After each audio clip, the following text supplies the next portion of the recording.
해병대 사령관이 양심 선언하라는 현수막을 든 해병 예비역들과 함께 군사법원으로 향하는 박정훈 대령.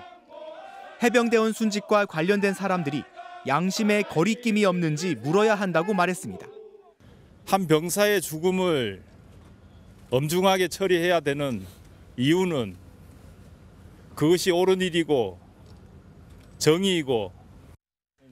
현직 해병대 사령관으로서 증인석에 설 김계환 사령관을 향해서도 입을 열었습니다. 지금이라도 해병대 사령관으로서 명예로운 선택을 하시기를 바라겠습니다. 반면 법원 지하주차장으로 들어온 김 사령관은 취재진의 질문에 답하지 않고 곧장 재판정으로 향했습니다.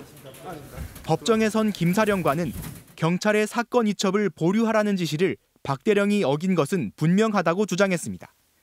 세 차례에 걸쳐 이첩 보류를 지시했다며 군인이 명확한 지시사항을 어긴 것은 처벌을 받아야 한다고 말했습니다.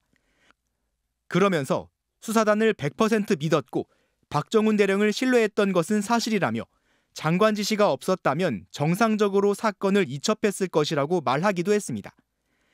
윤석열 대통령이 해병대 수사단의 조사 결과를 보고받고 경로한 것이 사실이냐는 판사의 질문에 김 사령관은 그런 사실 없다고 짧게 답했습니다.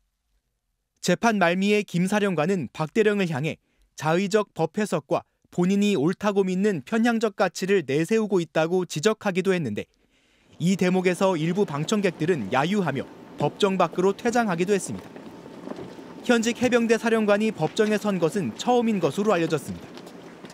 앞으로 증인석에 서게 될 전현직 군 고위 관계자만 11명이 남은 가운데 박 대령에게 내려진 사건 이첩 보류 지시가 정당했는지 등이 치열한 쟁점이 될 전망입니다. MBC 뉴스 송유표입니다.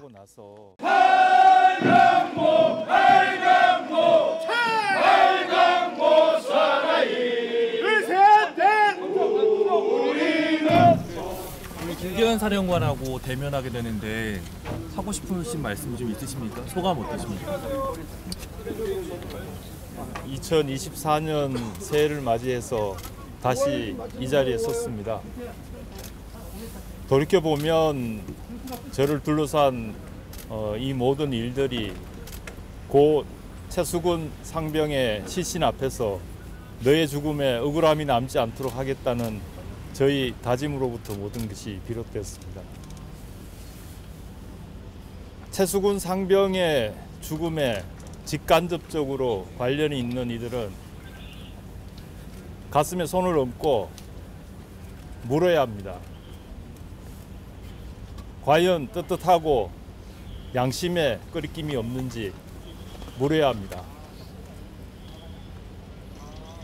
한 병사의 죽음을 엄중하게 처리해야 되는 이유는 그것이 옳은 일이고 정의이고 또한 제2의 최수근 상병 같은 억울한 죽음을 예방하는 길이기 때문입니다.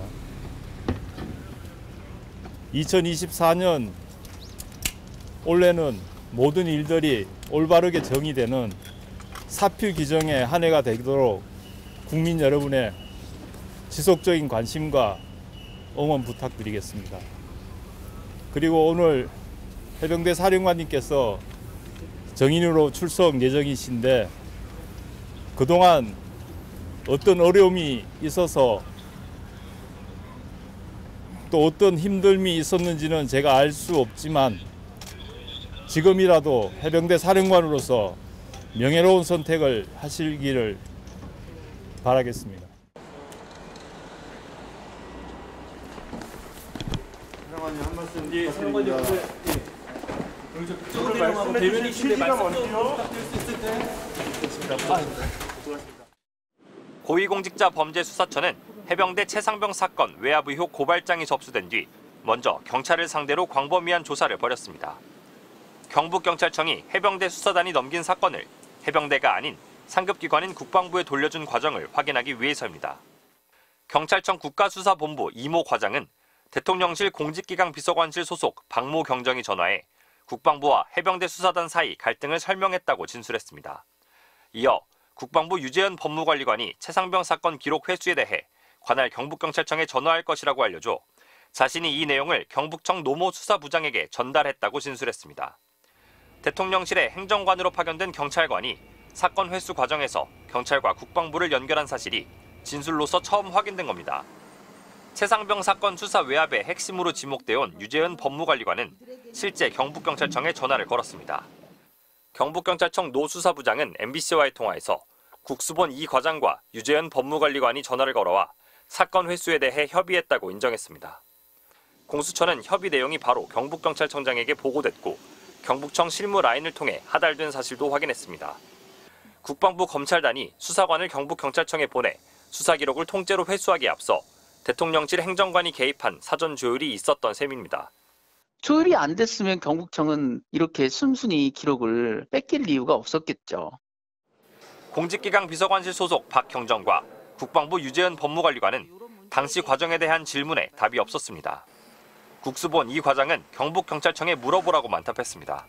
MBC 뉴스 정상빈입니다. 고위공직자 범죄수사처가 국방부 검찰단과 조사본부를 전격 압수수색했습니다. 김동혁 국방부 검찰단장, 박형훈 조사본부장의 집무실과 자택이 포함됐습니다.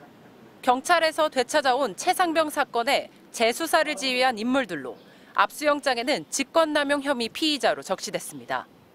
실제 수사를 실행한 김진락 수사단장도 압수수색 대상에 올랐습니다. MBC가 확보한 군검찰의 사건 회수 경위보고서에는 작년 8월 2일 2시 40분 국방부 검찰단장이 회의 및 지시를 했다고 적혀 있습니다. 20분 뒤인 오후 3시 검찰단 수사관이 경북경찰청에 기록을 회수해야 하니 담당자를 알려달라고 전화했습니다. 이어 3시 반 수사관이 경북경찰청을 향해 출발했습니다. 해병대 수사단이 오전 10시 반 사건을 경북경찰청에 넘겼고 협의를 마친 뒤 11시 50분 청사를 나왔는데 불과 3시간 만에 상급기관인 국방부는 사건을 회수하겠다고 나선 겁니다. 국방부 검찰단은 회수해온 사건을 일주일 뒤 조사본부에 재배당했습니다.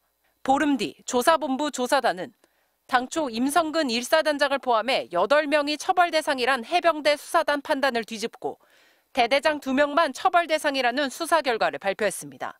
공수처는 당초 국방부 수사단도 해병대의 수사에 문제가 없다고 중간 보고했다가 돌연 수사 책임자가 교체되고 최종적으로 수사 결과가 축소된 것으로 의심하고 있습니다.